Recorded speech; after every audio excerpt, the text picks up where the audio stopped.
E aí pessoal, beleza? Como é que vocês estão? Tudo bem? Então, estou gravando aqui esse vídeo para os alunos da minha esposa que pediram algumas dicas na área de tecnologia para um trabalho da escola que eles vão participar, né? E aí eu achei muito bacana e separei aqui uma listinha de itens que a gente vai comentar. O trabalho que eles vão participar é um trabalho que vai simular meio que um júri, um tribunal, alguma coisa da área jurídica, onde identificaram que um aluno sofreu bullying e estava proferindo algumas coisas que não são muito legais na internet. Então estava tendo um comportamento não educado na internet. E aí eles querem que, da parte da gente, da área de tecnologia, a gente comente um pouco como funciona esse rastreamento, essa pesquisa, um pouco do trabalho investigativo dentro da área de TI, né? Eu não sou investigador, eu sou profissional de tecnologia da informação e eu vou explicar um pouco como é que tudo isso funciona dentro da área de tecnologia, como os computadores se conectam, como é que são os sistemas web, como é que é a história de permissão e de responsabilidade dentro dos sistemas. E a partir daí a gente vai conseguir tirar algum conceito técnico, algum conhecimento técnico de como possivelmente os investigadores trabalham para isso, que não é muito distante daquilo que se fazem nas empresas quando eles estão tentando fazer uma auditoria, tentando pesquisar, por exemplo, pequenos desvios de dinheiro de uma área financeira, de alguém do financeiro, dentro da empresa, né? Então é mais ou menos o mesmo processo que se faz, porque não vou dizer que é único, mas é quase um processo compreendido como válido para que a gente consiga identificar fraudes, problemas ou responsabilizar pessoas na internet. Existe toda uma questão da legislação sobre tecnologia e sobre essa responsabilização das pessoas quando cometem crimes na internet, porque se tenta, dentro do direito aplicado à informática, criar tipologias específicas para crimes na internet.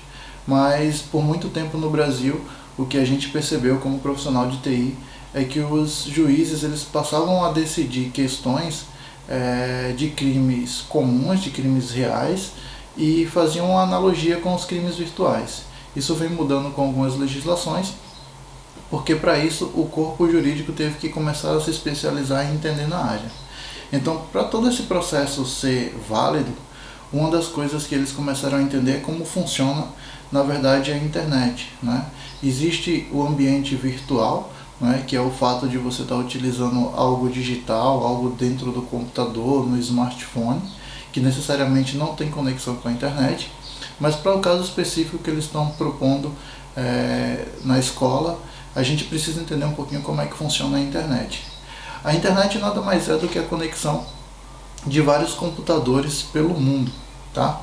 Então o meu computador ele se conecta a um outro computador através de um cabo de rede ou de uma conexão sem fio. Ele está criando uma pequenininha camada, como se fosse a camada da internet, né? Então esse fato da gente se conectar em rede e se conectar num ambiente global, isso é que faz criar a internet. Existem vários conceitos técnicos aplicados a isso, mas para esse ambiente e para esse momento não é necessário que sejam explicados. No frigir dos ovos, como se fala, o que importa é que a gente entenda que existem tamanhos de redes diferentes. Então a rede que a gente tem na nossa casa, aquela rede com a internet Wi-Fi, ou mesmo com rede cabeada, é o que a gente chama de uma rede local. E aí essa rede vai aumentando de tamanho para uma rede dentro de uma cidade, dentro de um país, e aí isso a gente vai chegar até o ambiente global, que é o ambiente que a gente chama da internet. Então, para que haja, na verdade, a internet, eu tenho que haver computadores conectados, né, conectados à rede. E aí esse computador, por exemplo, no computador da nossa casa, ele não se conecta diretamente à principal rede da internet. Na verdade, a gente passa por diversos servidores, né, que servem para a gente essa conexão, e aí a gente consegue acessar a internet. Então muitas pessoas acreditam que o IP, que é o endereço do meu computador dentro da rede, aquele que eu tenho na minha casa, é o IP que eu utilizo na internet. Na verdade não, né? Aquele roteador que as empresas, as operadoras de telefonia ou de internet colocam na nossa casa, ele gera um IP, um endereço IP para minha rede local. Então, o primeiro conceito que a gente tem que entender é que essa conexão de vários computadores é o que a gente chama de internet. E o segundo conceito que eu já comentei aqui é o conceito de IP, né? Internet Protocol. O Internet Protocol, ou IP, ele é o meu endereço, o endereço do meu computador, mas é um endereço que ele pode ser alterado, tá? Esse endereço ele pode ser alterado. É um endereço que eu utilizo no meu computador para que eu acesse a internet. E como eu vinha comentando, esse endereço necessariamente não é um endereço que está no meu computador dentro da minha casa. Na verdade, aquele meu roteador, aquele meu equipamento que conecta à internet, ele tem um endereço de IP que a operadora de internet ela me fornece, tá? E aquele endereço é o endereço que eu utilizo para a internet. Tá? Então esse é o segundo conceito. Eu tenho dois endereços IPs pelo menos, que é o endereço que o meu roteador, na verdade, cada roteador nesse fluxo de rede, ele vai me gerando um endereço de IP. Tá? Se eu tiver 3 roteadores na minha casa e ele tiver 3 serviços de proveção de IP habilitados, eles vão poder me dar, se eu conectar cada um deles, né, IPs diferentes para essa minha rede. Tá? E depois eu também tenho o endereço MAC.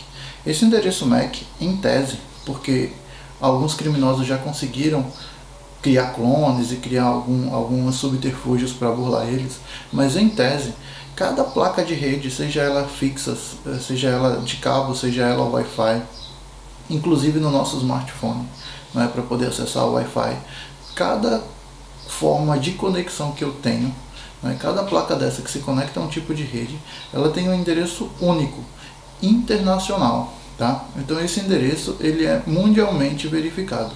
É o endereço MAC, tá? É como se fosse o nosso CPF.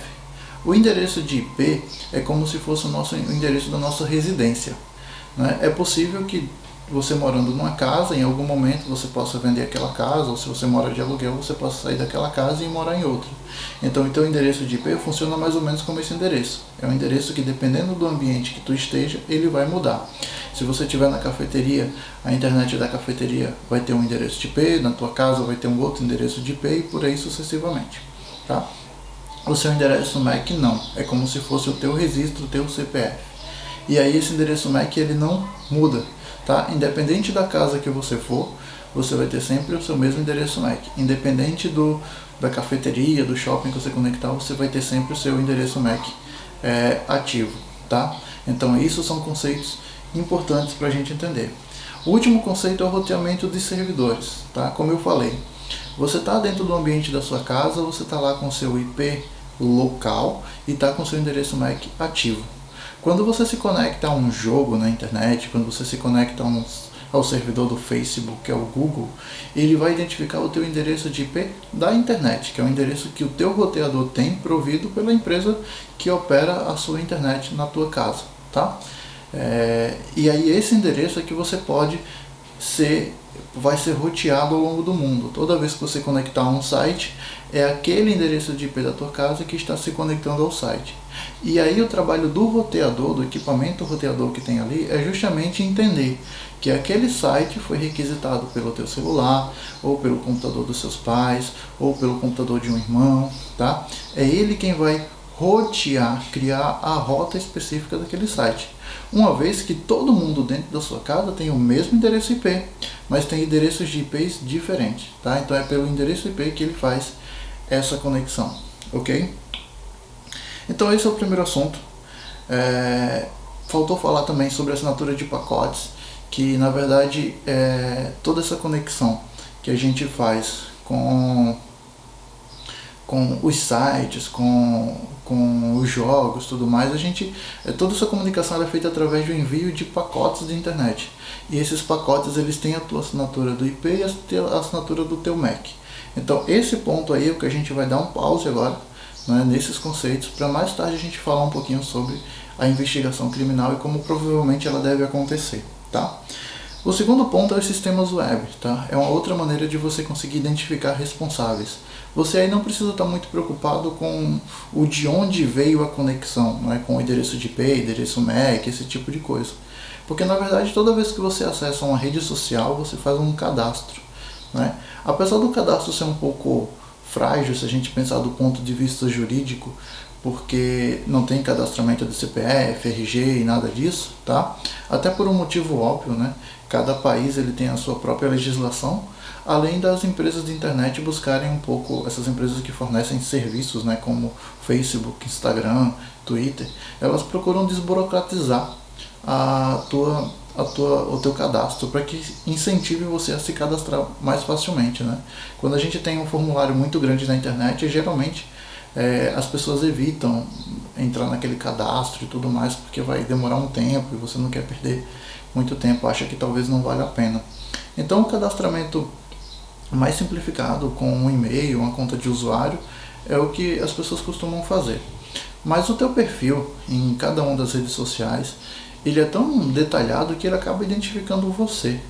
E outra coisa, o teu e-mail ele é muito pessoal, então raramente você vai utilizar, uma pessoa comum vai utilizar um e-mail de terceiros para poder fazer isso. E já para o e-mail já te pede algumas informações mais legais que podem também te rastrear, tá?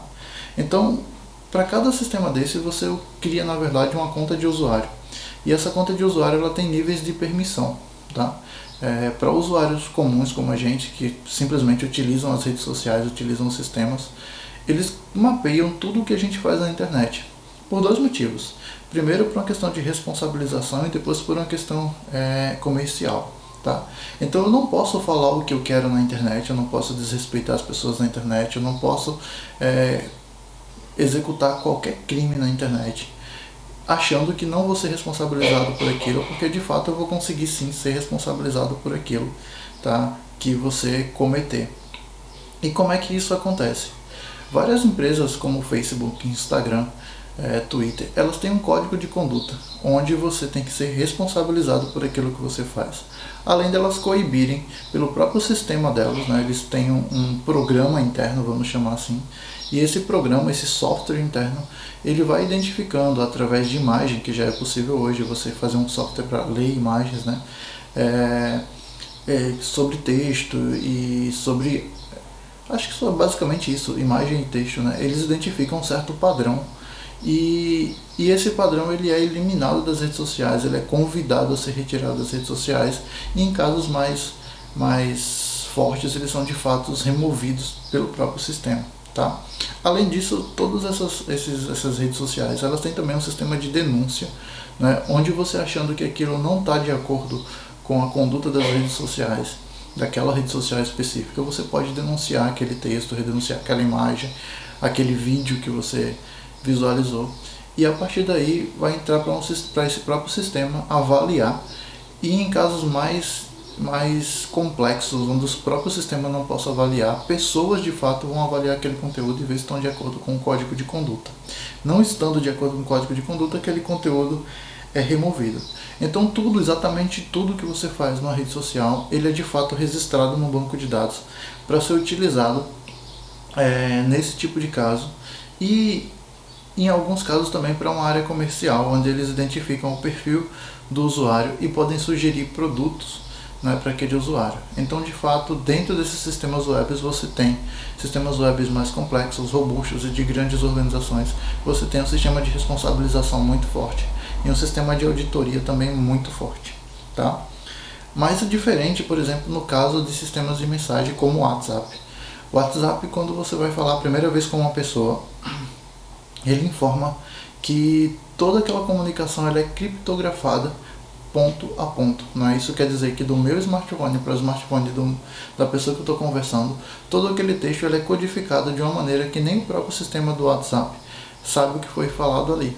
Tá? Então o servidor dele serve na verdade para que a gente crie uma conexão entre dois celulares, mas ele não guarda qualquer tipo de informação ali, segundo o próprio WhatsApp em notícias anteriores que foram lançadas aí na internet. Vocês podem pesquisar sobre isso, principalmente quando houveram os bloqueios no Brasil do WhatsApp, né? Os bloqueios judiciais no WhatsApp no Brasil, tá? Então o WhatsApp, a justiça ia lá e pedia para ele para fornecer as mensagens, o que foi informado ali naquelas mensagens, justamente pelo que as pessoas estavam sendo acusadas ou recebendo acusações e precisavam dos argumentos de defesa e de acusação para aquilo ali. E aí o WhatsApp informava que ele não guarda aquele tipo de mensagem que é uma mensagem que é feita ponto a ponto. E por isso fica muito difícil de você mapear o que foi dito ali, tá? Além disso ser um grande problema, né? Um problema sério de invasão de privacidade, mas quando se trata da esfera judicial, de fato, a empresa ela é obrigada a fornecer certas informações, se eu não estou enganado. Eu não sou jurista, também não posso afirmar sobre isso, mas é essa a percepção que a gente tem dentro da área de tecnologia. Tá? Então você tem sistemas web como as redes sociais, que tem algum grau de responsabilização e de auditoria, e você tem sistemas como o WhatsApp, onde ele busca um pouco mais manter a privacidade e deixa isso um pouco mais frágil, né? Pelo menos era um pouco mais frágil, tá? E aí como é que acontece a investigação policial, tá? Então quando alguém posta algo na internet, numa rede social, que ela tem um processo de auditoria, um processo de verificação muito mais simples, muito mais já robusto, é mais fácil porque você simplesmente procura aquele usuário, começa a investigar ele, né, e aí a investigação tradicional da polícia, e identifica se de fato aquele perfil é daquele usuário. Se tem muitas fotos pessoais, se vem do celular dele, porque tem lá de onde vem a foto e tudo mais. E nessa busca acaba identificando quem é o sujeito, quem foi que cometeu a ação. Pode acontecer também da polícia ser induzida por um perfil falso a encontrar esse usuário e depois tentar desmentir a história, tentar convencer a história. Mas é muito mais simples porque você tem registros do usuário, né? Então você analisa, por exemplo, o endereço de IP dele, de onde veio a conexão, se é uma conexão residencial, se é uma cafeteria que a pessoa sempre costuma ir, se é um shopping, tá? E entendendo que, na verdade, quando você está num ambiente público é muito mais difícil você identificar quem foi o sujeito da ação, tá? Quando você identifica num ambiente público, por exemplo, numa cafeteria, né, pequena, e aí você sabe que esse IP está sendo conectado de lá o tempo todo e está fazendo coisas erradas na internet, a investigação policial ela também pode entrar para procurar dentro daquela cafeteria uma placa de MAC específica, tá? E essa placa de MAC ela pode chegar especificamente naquele computador. É assim que acontece, por exemplo, a busca e apreensão de muitos usuários que praticam a pedofilia virtual, tá? Você identifica o mapeamento dos IPs, identifica de onde está vindo aquela conexão naquele site criminoso, e a partir dali, quando você chega na casa, você pode identificar também qual é a placa MAC do computador que está conectado àquelas coisas. Então assim é fácil apreender os computadores, os equipamentos que estão com material ilícito, tá? E por último, você ainda pode fazer uma recuperação de HD, tá? Então a pessoa vai lá, deleta tudo. Então quando a gente de fato faz aquele deletar, né, a gente apaga do nosso pendrive, do nosso HD, mesmo assim ainda é possível recuperar muita coisa se você não fizer a formatação do jeito correto. Existem dois tipos de formatação, uma formatação que a gente chama de bruta e uma formatação que a gente chama de mais superficial, né? Essa superficial é aquela que a gente costuma fazer no dia a dia, tá? E só o fato de formatar dessa maneira, ou de formatar o seu computador e reinstalar todo o sistema operacional, não garante que tudo foi apagado, né, de fato. E existe uma formatação bruta, que essa formatação ela estraga um pouco mais o teu HD, ele reduz o tempo de vida útil, mas de fato ele garante que tudo aquilo que foi escrito no HD algum dia foi de fato apagado, tá?